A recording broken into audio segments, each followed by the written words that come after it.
Hello, everyone. Welcome back to another episode of your favorite YouTube channel and podcast, hashtag KTSC Sports Talk, with your host, Justin P. This is episode 183 for the YouTube channel, and for the audio podcast, it's episode season 5, episode 12. You can check that out on Google Podcasts, Apple Podcasts, Pandora, Podbean, basically anywhere you get your music and podcast stuff from. Just type in hashtag KTSC Sports Talk with Justin P. List all the available platforms. Today, got a very special guest, man. He's real popular in the, in the Raven community and in the Twitter community. Welcome my special guest to the show, Ravens Online Gatekeeper, aka my guy Hendo. Welcome to the show, bro.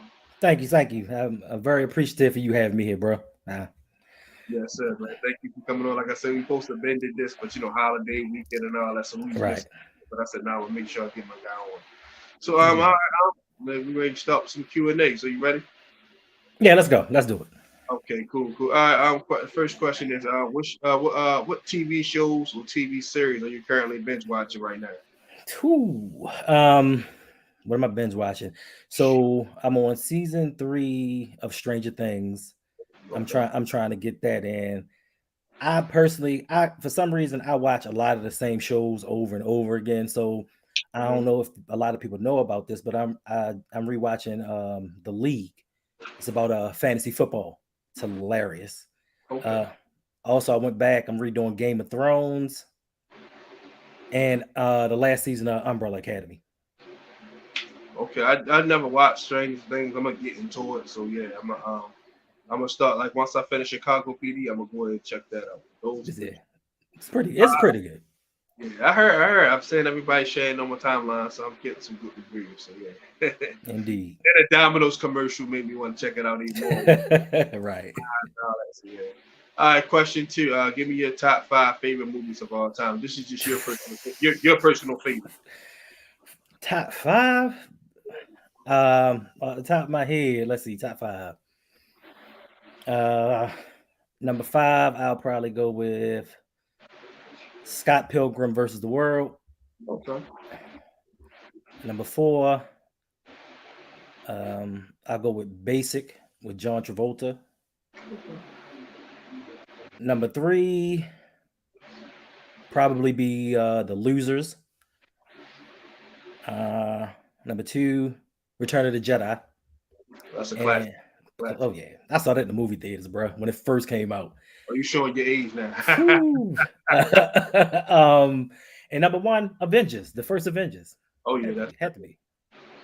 okay. Those are good ones right there, man. All right.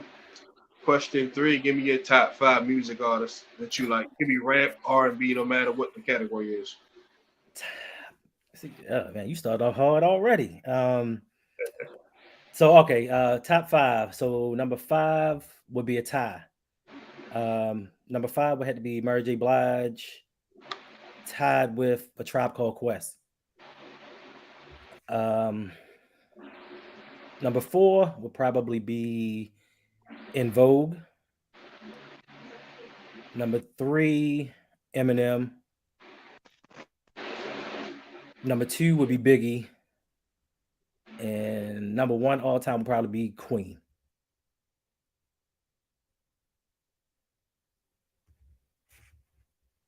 Can you hear me? Yeah, I get you. Okay. So our question four. Give me your favorite food or snack. Okay, right now my favorite food would have to be vegan turkey cutlets. Okay, that's not. That'd be my favorite food. And my favorite snack would have to be the vegans Ben and Jerry's ice cream, the caramel kind. Okay, cool. Question five. Give me your favorite activity that you like to partake in when you're not like working or anything like that. YouTube, just watching YouTube videos. I don't really do much. I don't get out. I'm old.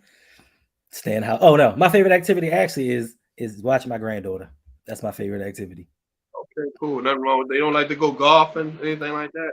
Oh, that's fine, but with everything that's going on today in the world, you just never know. So I try to keep my family. I don't want to say sheltered, but I try to keep them out of big areas at times. Now, sometimes you have to go there, like you have to vacation to do certain things, but just on a daily, weekly type thing, I don't go out that much. It's just, I mean, even just going out with the squeegee boys. Yeah, I mean, like you can't even go to a red light nowadays around here. So Yeah, there's a lot going on with that though. But yeah. Okay. yeah, bro. All right. Question 6. What's your dream vacation? Dream vacation, probably a tour through Africa. Just going back to the motherland, seeing everything because me growing up, they painted a certain narrative of how Africa looked, but in actuality, it's actually a prosperous, beautiful place, and I would like to actually go see that. It's on my bucket list to kind of travel through Africa, see the sights. I heard it's a very spiritual and special kind of thing over there, so that's one place that I would like to go.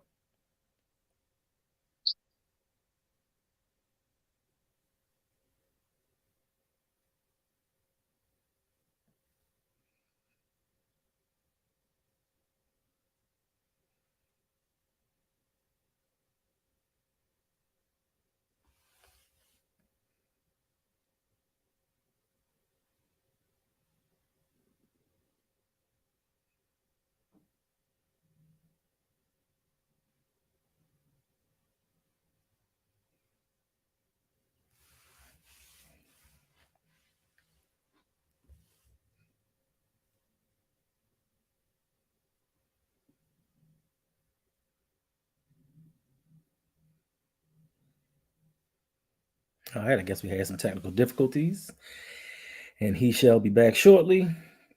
Don't know.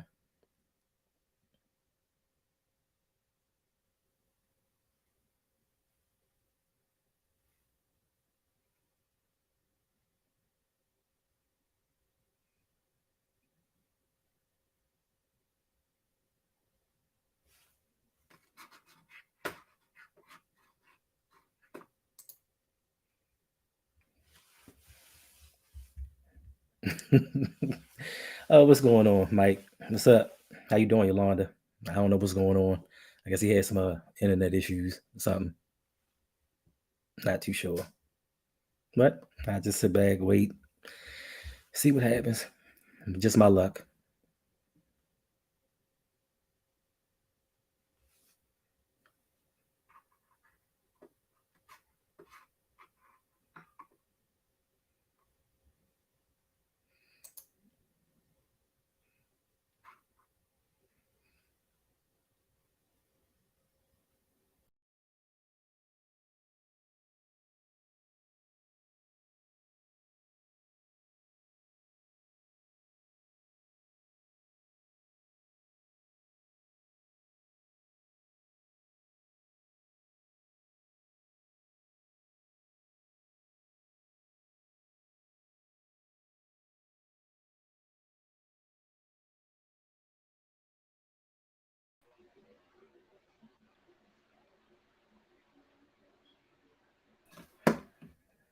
Yeah. Sorry about that. Our phone and stuff was tweaking. Hey, All it right. happens. It happens. The last question. Give me your top 5 dinner guests that you'll let her have. Dead or alive, famous or non-famous. Top five. Hmm, that is a good question. Five. Dr. Martin Luther King Jr. Number 4, Albert Einstein. Number 3,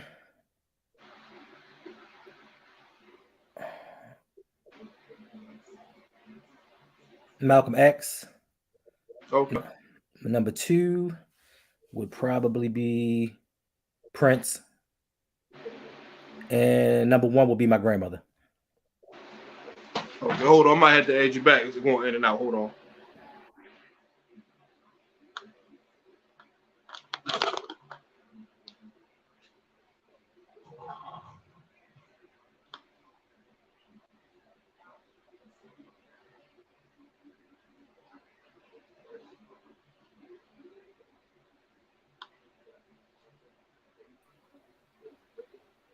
Okay, it should be good now.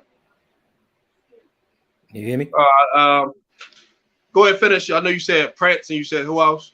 Number one would be my grandmother, hands down. Okay, cool.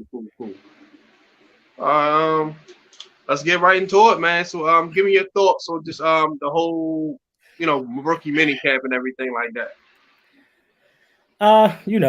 It's good for them to get in there without the vets. Get their feet wet a little bit, see what they can do, build up their confidence. Because as you know, in sports, confidence is everything, and you just don't want to throw them out with the vets, kind of throw them to the water. I'm kind of looking forward to seeing what they're going to do with Kyle Hamilton, because to me, in all honesty, it was a wasted pick. Like, my opinion, we could have gone in another direction because he may be a great player. He may be this generational talent that everybody says, but as far as this next season goes, I don't think he moves the needle as far as what we're going to do in playoffs. Just my personal opinion. Linderbaum, I love the pick. We have to strengthen that offensive line to get some things done, but from Linderbaum on, I'm not really a fan of what they did.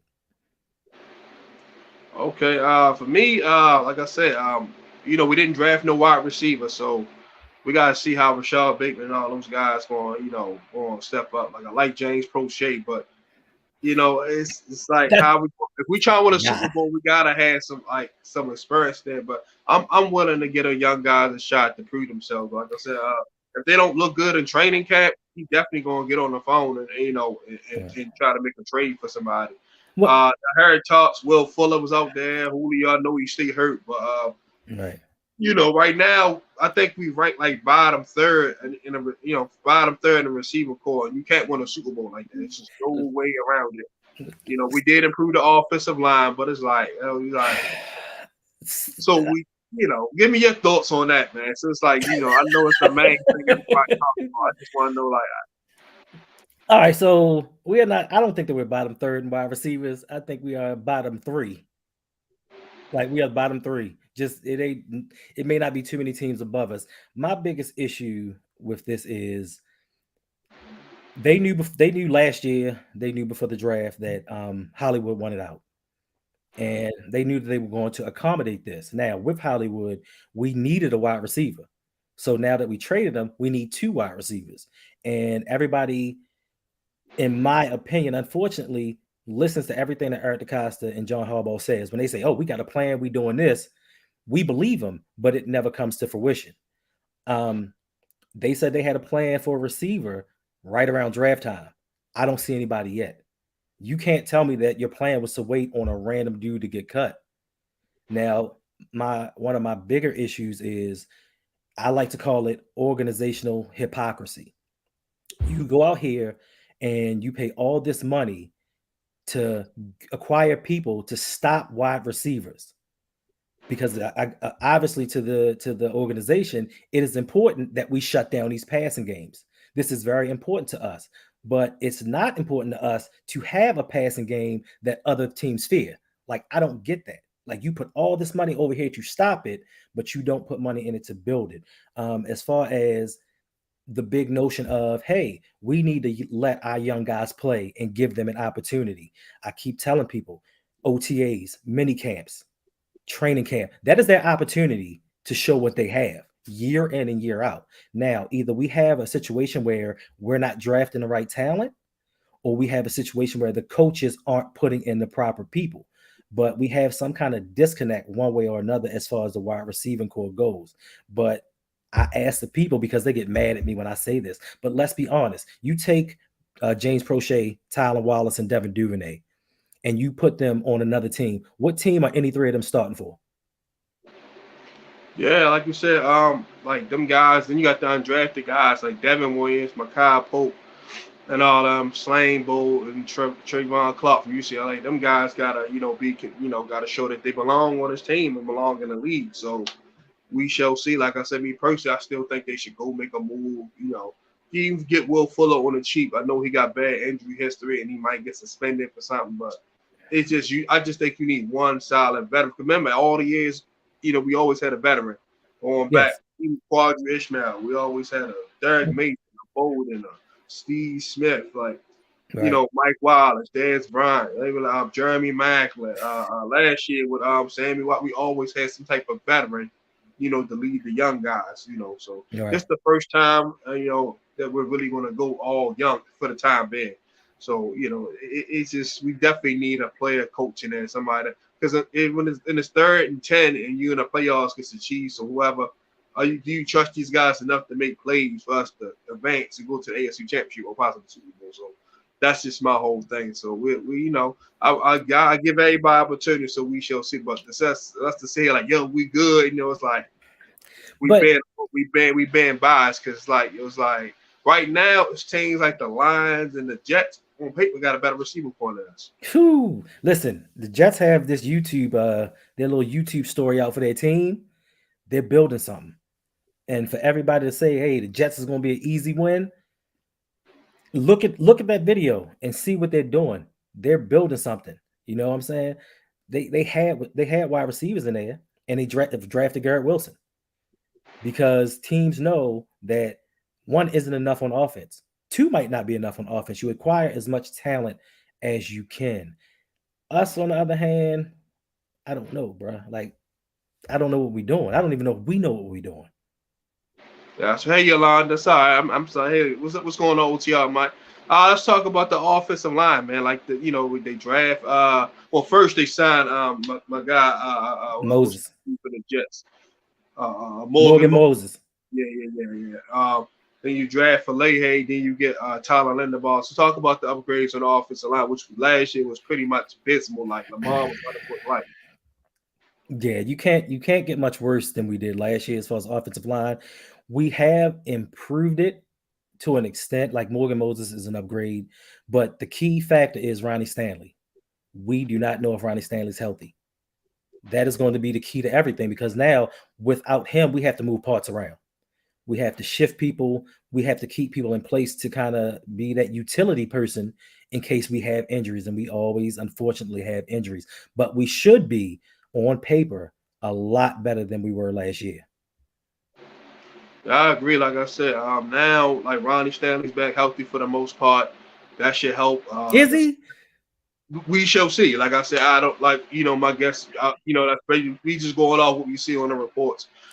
But like I said, he comes back pretty much healthy. That's our left tackle, left guard could be a toss up. McCarry can go there. You got Okay. Ben Powell, Ben Cleveland, Tyree Phillips, that guard swing tackle. Then we got Linderbaugh at center. No more Mm. snaps over the head. For All right. Lamar. And then the worst pressure is Is in the right face, in the right face. up the middle. Because an edge rusher quarterback can step up in the pocket and make passes, but Yep. Tom Brady said the worst pressure is straight up the middle because it's hard to get around that because And that's why we always used to beat them because we used to provide that pressure up the middle. That's why we nah, were them always guys like that, Kimiyachu and all them guys will get Kelly pressure. Gregg. All And yep. look at Aaron Donald, he's getting picked like he dominating the game. Like, he got I'm sorry, I Right. missed my guy Right. Flack all over, but Oh, no we doubt. got Joe Burrow straight up the gut. Straight up. You know what I Right. mean? 4 for 1, straight up the middle. Because athletic quarterbacks they couldn't step up and elude the edge rusher, but the guy that's getting pressure Right in immediately right front of in you. the face, ain't nothing you can really do. Right. Yeah. Yeah, so it says right now the offensive line is pretty good. And Dane Falehe, what's your thoughts on him? You think he's going to eventually be a starter, or he's going to be basically a project year one? Oh, year one, he's definitely a project. He's raw. Like he's a big dude, and me personally, what was he in the Pac-12 over there? I mean, it's not really known for defense on the West Coast. So as far as these pro type defenses and edge rushes, he didn't face him. I think eventually he'll be pretty good because for as big as he is, the dude is nimble, he's agile, he's strong as hell. But year one, he's going to be a project. Maybe even year two, but eventually down the line, maybe when Moses moves on, he'll step into that right tackle spot and take over and dominate for the next 10 years. Yeah, like I said, long as we keep that brick wall in front of him, like I said, we like in 2019, our receiving core wasn't that great. He still was able to win MVP. He had a rookie Hollywood, rookie Miles. He made it work. It cost us in the playoffs because we had like hella drops. That was at that game. Right. I was sitting right there. Like we had like 10, 11 drops, crucial drops. So Mhm. hurt us, and everybody tried to pin that on him. Like I said, Lamar had 300, 500 But yards of total offense on his own, 350 in the air and 100 something on the ground, like so 100 on the ground. So it was like, what more can a person do? but this is what people don't pay attention to. What people don't pay attention to is it happened in that Tennessee game and it happened in the San Diego game in 2018 in this first playoff game. What happened was they called the offense, and you saw how we did with Roman and all. We didn't do well. Lamar started calling his own plays. That's why in the second half of the Chargers game and in the third quarter going forward, Lamar was able to do so much because he got out of this Greg Roman type system and started calling plays that work for him. A lot of people don't pay attention to that, and they don't know that. Even though I don't want Greg Roman to be fired, he's just not it for us. Yeah, like you just said, like Red Roman, like it's 4th and 1. Like we instead of kicking the field goal, we could have the score could have been 14-12 going into halftime. It would have made a big difference. But they kept going for you gotta know when to do that. In the playoffs, you gotta take your points because it's no tomorrow. Like you can do that in the regular season because you got next week. Playoffs is no tomorrow, so you gotta take your points. That's one problem I have with this organization, and I've had with this organization for the last 10 years. We have no in-game adjustments. If our plan isn't working, the coaching hubris is to, all right, it's going to eventually work. Let's keep doing the same thing. Because even in that game, 4th and 1, 3rd and 1, what are we going to do? We're going to run power O to the right. Every team knows that we're going to run QB power O right. Every team knows that. And that's why we got shut down on those 4th down calls. And if our coaches actually step back and say, you know what? This ain't working. We're going to go a different route. Maybe we would have different results. Yeah, you're right. Hey, Mike, you're right. Zero. Yeah, you're right. You're right, Mike. Zero adjustments. Like you said, then Mark Ingram was hurt, so that helped. We couldn't really run, but Gus was getting yards. I don't know why they didn't just roll with him. Gus first carry Gus ripped it off like 15 yards. So it was like we panic. Panic, and that shows a sign. Andrews, I knew he was a little hurt, but the ball hit him right in his hands and tipped Kevin by. I said, "Damn," because we was moving the ball, we was driving, getting first down, and he hit him. The ball dropped in Kevin Byard's hand, and it was like, That Seth Roberts drop, really because that would have been a touchdown. Yeah, it was crazy. Like I said, we definitely should have had a chip then in 2020. The wind hurt us. We was, we was banging with Buffalo. This field goals because of if the Justin Tucker missed a chip shot, something going on. Like he missed 2 chip shots. So, but that's another thing. That Buffalo game is more proof to what some people are saying, because even with Lamar getting hurt, with those wins like that, we shouldn't be running the pistol. We shouldn't be in a shotgun. If the wins are that strong, we should be under center, and we don't have to worry about snaps going over his head, him getting hurt.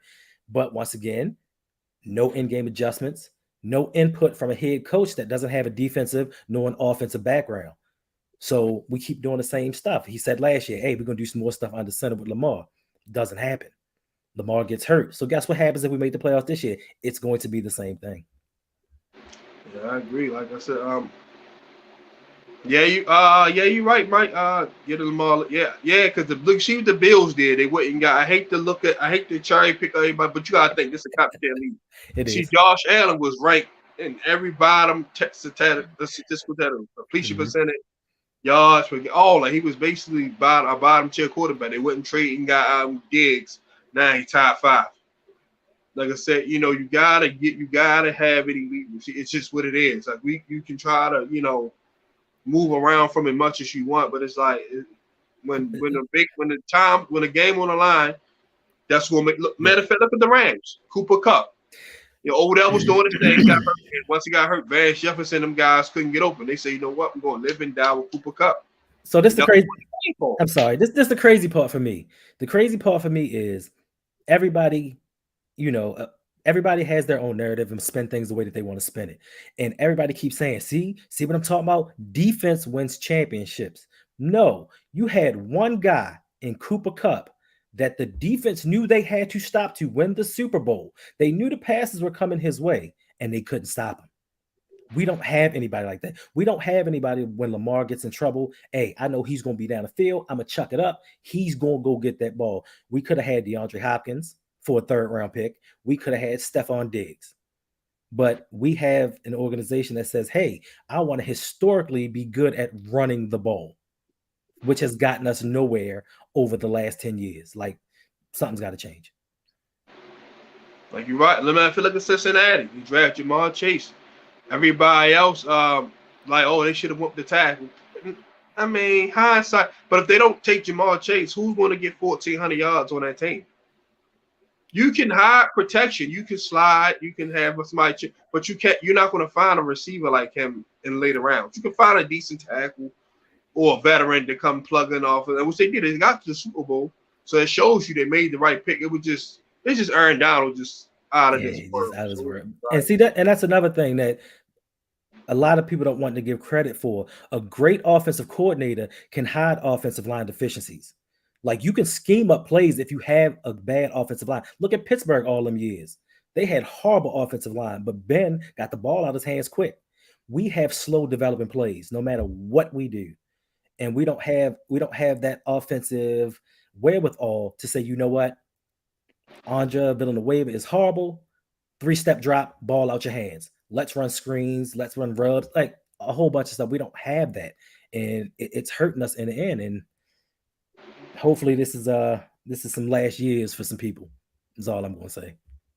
So do you think eventually he's going to go make that big splash, like get that? I mean, I know he drafted Bateman and Hollywood. All right, cool. But I'm talking about you going to go make that trade, give up a first, and get like a guy like a caliber of a Mike Edwards. I mean, Evans, Evans, those type guys. See, eventually, you can't.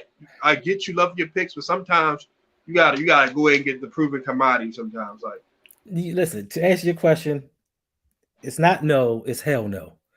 You got to realize we had 11 draft picks. We had 6 fourth-round picks. We didn't trade any of them to get a wide receiver. right. It wouldn't have took much to jump up from 14 to 12 or 11. Once you started seeing one or two of them come off the board, then it's like, you know what? Teams keep trading. We need to make a move instead of that philosophy of I'm gonna sit back and wait to see what falls to us. And we love draft picks too much. And I hope that what's going on in Graven. I hope that it doesn't become a thing of we have to choose in the near future between Lamar Jackson and draft picks. Because if it comes down to that, the Baltimore Ravens love draft picks more than they love any player that they've ever had. Yeah, like I said, on Engraving, just gave you a shout out, my guy. Thank Yeah, you for what's tuning going in, on? man. But yeah, like it's just like I get it. Like you don't need 15 picks, like you said, because half of them not gonna make your team.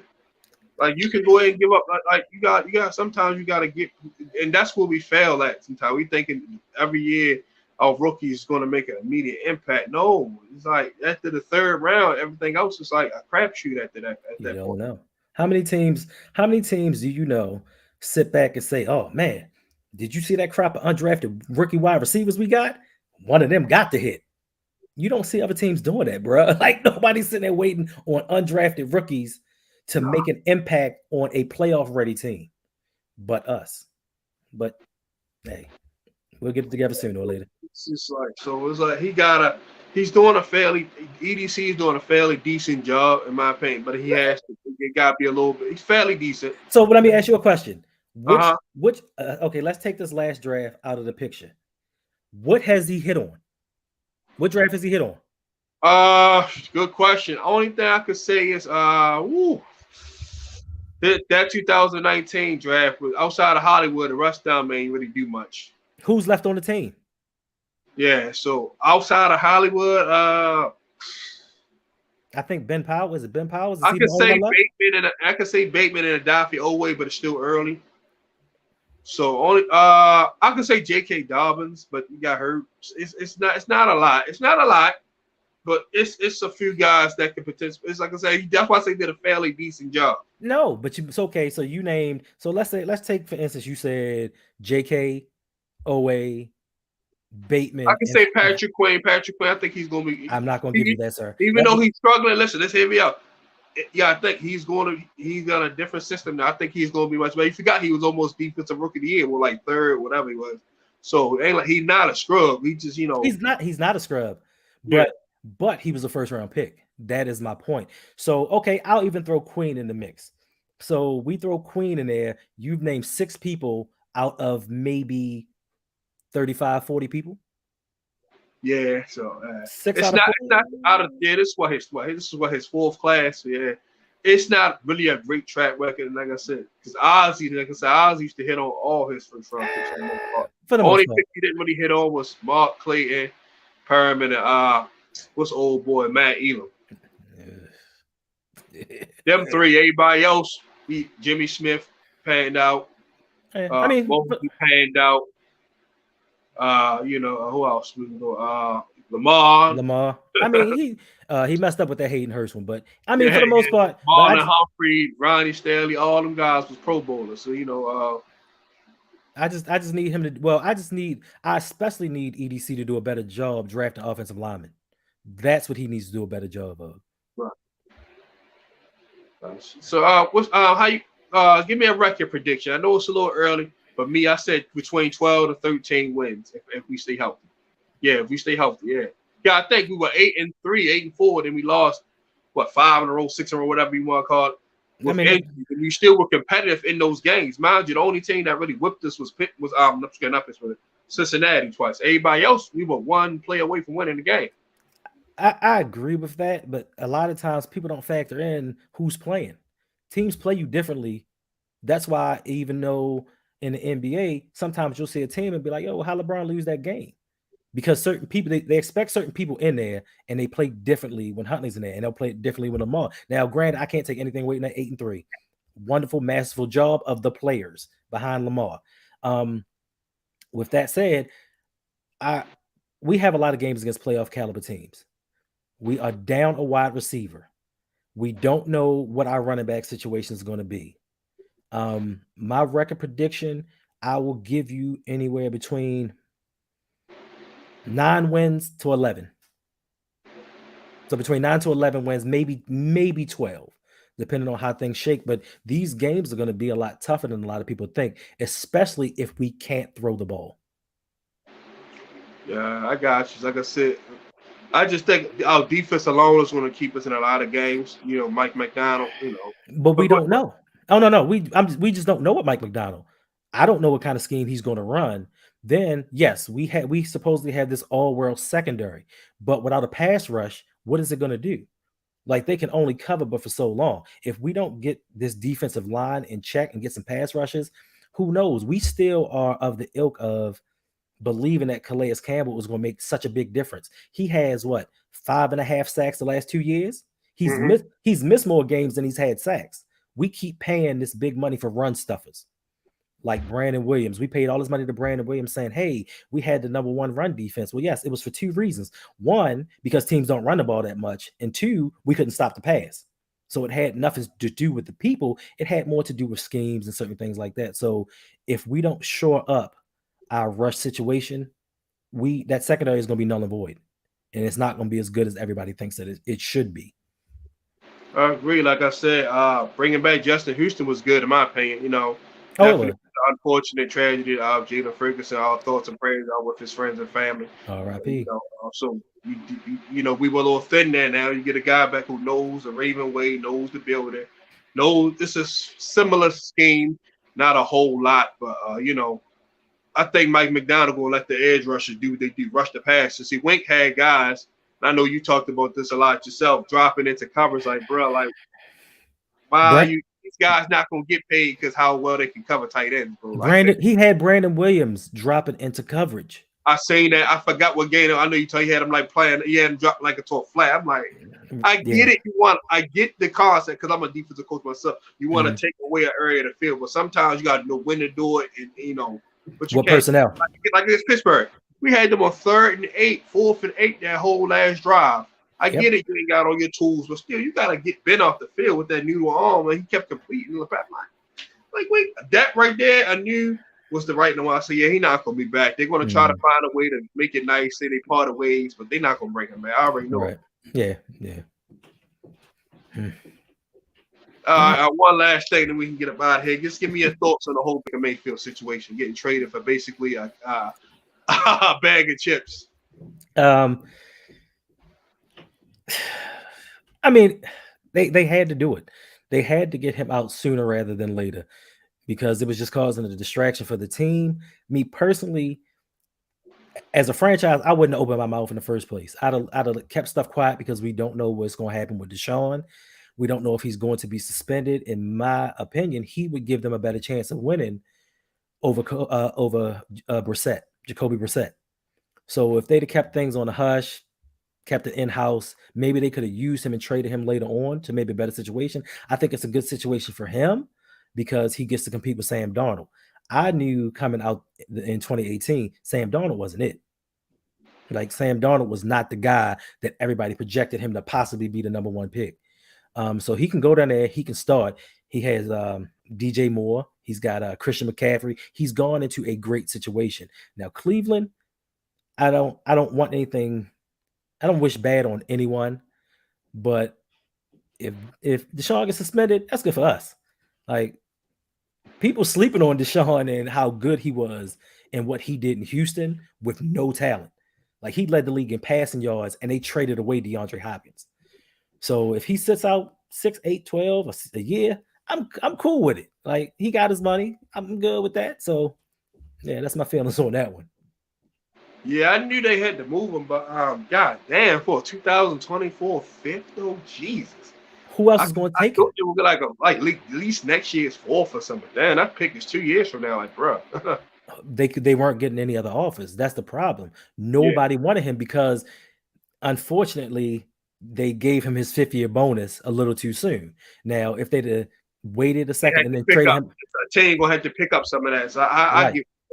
But and Cleveland had to eat like 10 mil. They restructured it, and Okay. Cleveland had to eat like 10 mil of that. So, teams are like, why would I waste a pick? Why would I waste draft capital, regardless if it's a 5th, 4th, whatever, pay out the four? I think they owe $4 million, whoever picked them up. Why would I pay this out when I could just wait for Cleveland to cut him and make a deal on my own? Yeah, man. Like I said, hopefully it don't bite the Browns in the ass. Hopefully everything is okay with Deshaun and his whole situation. I Right. don't know what's going on. I know he's gonna try to appeal, but I think he's gonna get at least 6 games. So that means either Jacoby Brissett or Josh Dobbs will get Dobson. quarterback. So Dobbs, yeah. hopefully they can hold the fort till you get back. If not, if they start off 2-4. They might it might be an early season for them, but hey, but the Panthers, like I said, now they got Baker and Sam Darnold basically both in a 1 year deal. So neither one of them like pan out. Now they can start off fresh and just go ahead and cut ties. And then they got then if they have a bad record, they can get even C.J. Stroud, Bryce Young, what's the other quarterback in Clemson, DJ I forgot Yeah. whatever his name. You know what I'm talking about. Yeah. He got a funny name, so so they can get one of those guys, but what ain't great mistake. Ozzy did have a lot of misses, but the guys he hit on are in the Hall of Fame. So it was like you gotta take that. Not everybody can say they drafted 4 to 5 Hall of Famers and possibly a couple more. So yeah, but that's an interesting take. Yeah. Take.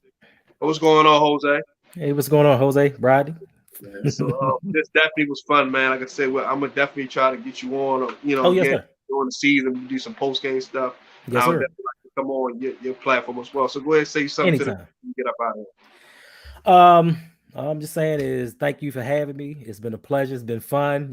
I don't like doing this stuff, but after I get done, I have fun. It's good to find out what other people think, get to know different people, and following the Ravens and everything. And I want to say, subscribe to my man. This is one of the hardest working men in YouTube. Subscribe to this dude, good content, and check him out. I appreciate that, bro, man. So everybody out can check this out on Spotify and YouTube for the audio version, and then on YouTube y'all can watch it. If you ain't watching it live, you can go back and what Purple Rain Podcast said replay game. Y'all can go back and watch it like that. Hashtag replay Definitely game. think this was fun, man. Everybody give a shout out to my guy Ravens Online Gatekeeper Hindu, man. So everyone be great on the way to the figure 8, and always remember the hashtag KTSC. Keep that same energy from your host Justin B and my special guest Ravens Online Gatekeeper. See you guys, and I'll talk to you guys tomorrow when I got Matthew Hillier on, coach from Elizabeth City State University. So make sure y'all check that out. That's tomorrow at 4 p.m. Eastern. I love you guys.